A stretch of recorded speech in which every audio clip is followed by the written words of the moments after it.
welcome to Think About That. I am Aaron Hale. It is April 9th, 2019. And sorry about being late. My camera didn't work. This little thing has been a faithful, see it here, been a faithful little camera for several years now, but the computer doesn't see it anymore. I don't think it's working. Maybe it got too hot in here while I was gone for the day, because I've had the camera off, or the camera off, the AC off. Speaking of the AC being off in my life right now, the dog has chewed the electrical wire running from the house to the AC that tells the AC on. So I have to fix that. But it's good. It's good. God is very good. Calling God good is an understatement. My throat's a little rough today, so hopefully you can hear me all right. And I just got done with an hour-long conversation, so I'm talking for an hour and a half today. I'll be talking for an hour and a half tomorrow. I'll be talking for an hour and a half on Friday, and I have a sore throat, so pray for me. I wouldn't have it any other way. It's great to dive into God's word and share God's word. Some crazy things happening in our world today, and I don't know why this thing doesn't feel like I'm getting the volume out of it that I normally do. I did get a new microphone here, and I was able to turn the volume down a little bit and gain up without turning the gain up, because it's a better microphone. So hopefully I'll be clearer, less distorted. That's the goal with this microphone, excuse me. And if I do cough during this program, again, I apologize. Just a little congestion. Had a great bike ride today. Did 2 miles in 10 minutes, all of it uphill. Well, more than half of it uphill. The uphill part seemed like all of it.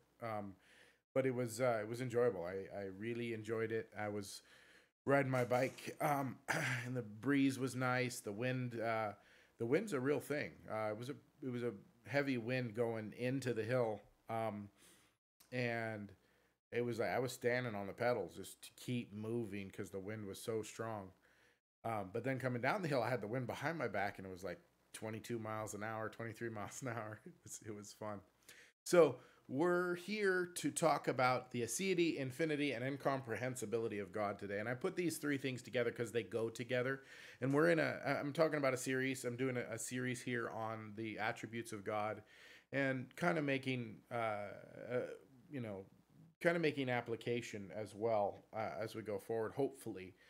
And if you didn't, definitely check out last episode, because it has, my last episode has,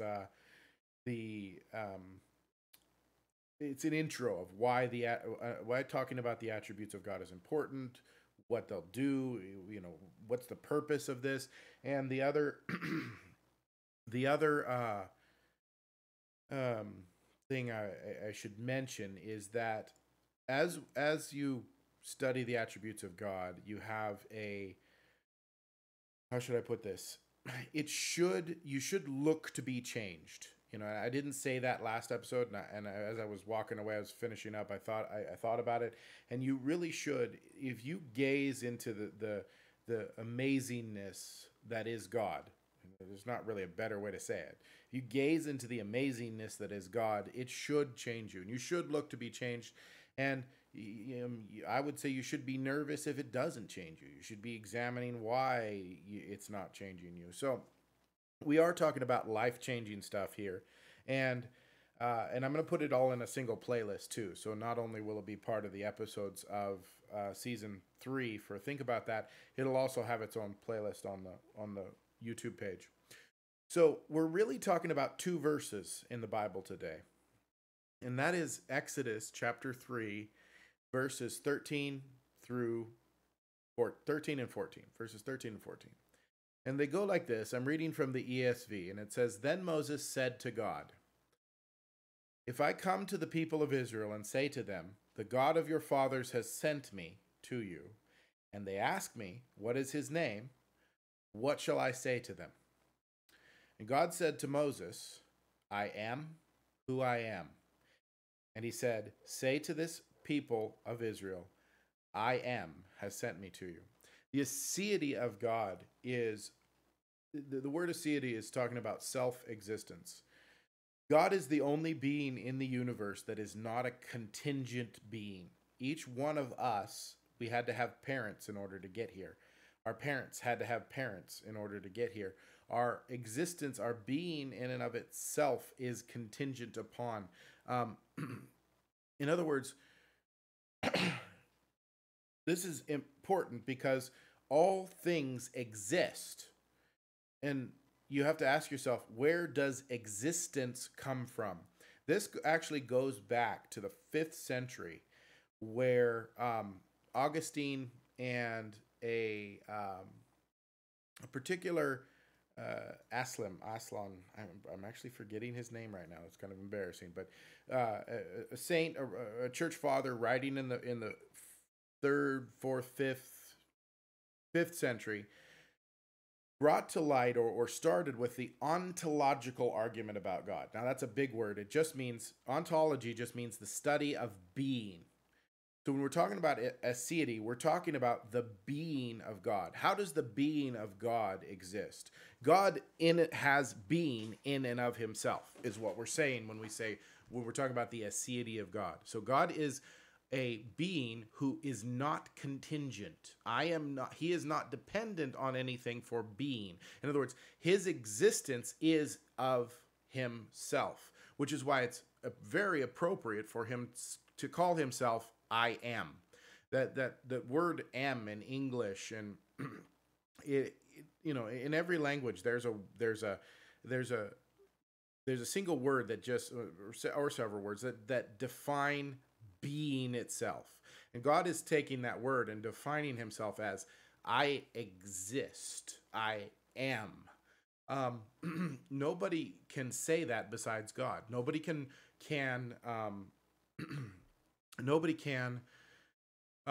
say in and of themselves, I exist because of me. God says, I exist because of me. I say, I exist because of my parents. I say, I exist because of my grandparents. I exist because God said, let there be light. The whole entire universe is a contingent of this aseity of God. So when you go, how does this apply? So as we're defining this concept of being, just take yourself outside for a moment. Imagine you're standing there looking at a great sunset. Have you ever stopped and asked yourself, why does that sunset exist? Where does the existence of that sunset come from? And it comes from God's self-existence. God is able to impart existence to this time-space continuum that we live in, to use nerdy words. So God, because God has being in and of himself, he can impart it to the universe around us. So what we're talking about here, and I may refer back to this paper several times and this camera doesn't adjust well, so you can't see it. Never mind. That's what I liked about my other camera. It would just auto adjust to whatever I had held up, and you could see it, and now I'm gonna have to get a new camera. So remember the line on the paper from yesterday, and I said this little line is the time-space continuum. It's everything that's ever existed in this universe, and then the paper around it is God. So what we're talking about right now is the paper that the entire universe is set upon. God is the existence of the entire universe, and it should make you feel very small.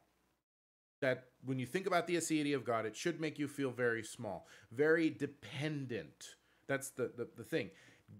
God depends on nothing else for his existence besides himself. It's important here, sometimes this has been labeled the doctrine of simplicity, or part of the doctrine of simplicity, where we understand that God is not the sum of his parts. God is one whole specific being. In other words, if you look at me right now, I have a head, I have a body, I have hands, and what makes up Aaron is the sum of these parts. for God, when you're talking about one of his attributes, he's not dependent on any one of his attributes to be God. His attributes exist because he is God. In other words, if there is a starting point when you're talking about God, it is this idea of existence. All of the existence, the very idea of something that's holy exists because God exists as holy. The very idea of something that has wisdom, and that relates to you and me. You and I can have wisdom. We have a wisdom that is a reflection of his existence as wisdom. And he's not dependent on any one of these parts. They can't be separated. They can't be quantified. They can't be limited. You can't say, well, God is made up of this part of wisdom and that part of righteousness and this part of justice and that part of holiness. No, he's is justice. He is holiness. He is righteousness. He is beauty. No, whatever attribute that we're talking about, that is in the God is not dependent on that. That exists because God. So Aseity leads us to another difficulty when talking about God, and that's the fact that God is incomprehensible. And touching on the aseity and the infinity of God is really a great place to show this. As if you start to think about God with me here, you can't wrap your mind around a being that has always existed. So he's infinite. It doesn't matter if you draw a time measure line. You can draw infinitely forward or infinitely backward, and he will be wherever you are at that point in that line. You can literally go infinitely. And our minds can't grasp, especially backwards in time, a being that has no beginning. No beginning at all. Why? Because he is beginning. He is being itself. Without him, there is nothing. If he has a beginning, then there's something with a greater beginning above him, and he's not God anymore. So, and our Mormon friends will argue with me on that one. But, so we see a God that's incomprehensible. Now, should we just throw up our hands and go, well, God's incomprehensible. I don't need to worry about comprehending him. I can't understand him anyway. If that was the case, then he didn't need to write the Bible. If that's the case, he didn't need to send his son to reveal himself. Where the Bible says that he is the full image of God. Jesus says, if you've seen me, you've seen the Father. So Jesus' revelation of God, if God was completely outside our understanding, would be useless. But that's not the case. God has revealed himself in Scripture, in nature around us, through his Son, as Hebrews 1 says, and then the God has in these last days has spoken through his Son, because God is revealing himself to us, and the incomprehensibility of God, or the smallness on our part, doesn't affect his ability to give us revelation. And that's the reason I start with aseity and infinity and incomprehensibility when talking about the attributes of God, because this is where you're starting from. You're starting from a place with a being that can do anything. This is not really helpful, but it's a fun thought experiment. Some people have asked me, can God make a rock bigger than he can lift? And the answer is yes, and then he can lift it. Because he's not limited in any way in strength. He's not limited in any way in power. The wonderful thing about God is, even though he has the ability to completely defy reason, make a rock bigger than he can lift and then lift it, he doesn't do that in our case. He communicates to us in a rational way that we can get a hold of and we can touch on. Now, just imagine, and this actually falls short, but you've got an absolutely newborn baby looking through their eyes at their father or their mother. What that baby understands about their mother and father right at that point is probably is definitely significantly more than we understand about the full infinity of God. But God hasn't said, well, you have to know the full infinity of me in order to relate to me. And it does come down to relatability. If you can't have some kind of understanding of what you're relating to, then your relation is something more than a feeling. There's no basis for it. If I use my wife as an example, if I can't know who my wife is, I can never have a real relationship with her. That's why understanding the attributes of God is extraordinarily important, because the more you know who he is, the better relationship you will have with him. That's hands down. The better I understand my wife, the better I will have a relationship with him. So God has eternal, complete, absolute existence in himself. He is a simple being, in not meaning that he's not that he's easy to understand. He's simple in that he's not a sum of things. God isn't made up of this and this and this. He is. You can't separate anything from him. You can't add anything to him. He is. Notice how he defined himself in Exodus. I am. That was all he had to say. I am. Because you can't take anything away from him. You can't add anything to him. This is him. And he's infinite. He came from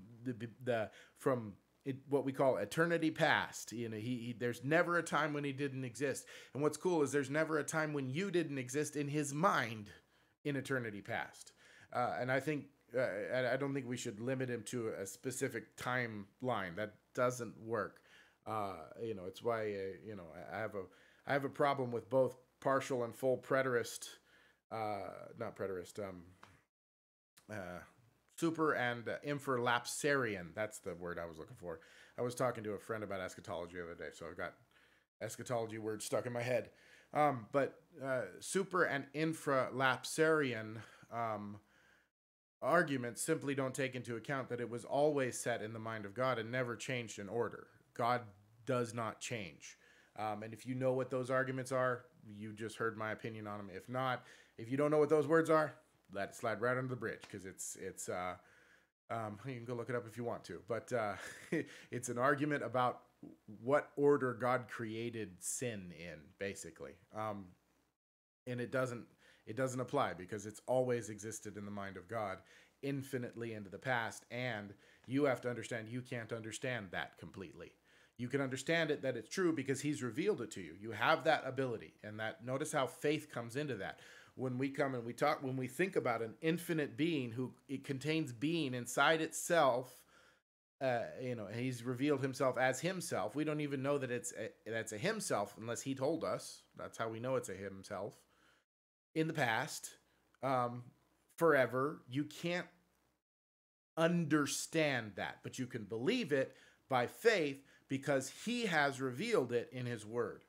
And because you can reveal it in his word, and because you can take his word for it, because he says so, then you can have a relationship with him, because you begin to understand who he is. You may not be able to understand why he is or what he is. I don't think any of us will ever be able to even begin to wrap our mind around that. But you can understand who he is for the point of a relationship. So the attributes of God are, again, for the point of relationship. And I've talked slower today and less clearly because of this throat and the headache that goes with it. I hope that what I've done here is pique your interest into the value of really thinking about who God is. And right now we're talking about his incommunicable attributes. None of us will have being within ourselves ever. That'll always be God. None of us will be able to look into the past and say, I always existed. None of us will be able to say that. These are incommunicable. These are for God alone. And don't be scared off by the fact that you don't understand that. I don't understand that, but I believe it, and I know it to be true because he is true. He tells the truth. He is, that's one of his attributes, is that he doesn't lie. He tells the truth. He is truth. His existence is what makes truth possible. So when he says it, it's true. And he says, I have always existed. I have existed into time past. And it is really, really, really valuable to you just to put that into perspective. And I tried to apply it. Just think about going outside, looking at that mountain and understanding that mountain has its existence because there's a being called God who has all existence in himself. the you have existence, you have life, you have breath, because there's a being that has life and breath and existence in and of himself. And it's so wonderful to walk out and think about it for a moment. And here's the think about that moment part of this section. Imagine a God with all of the powers that our God has, only his intentions are not good. He's evil. He's more like more like Satan than God.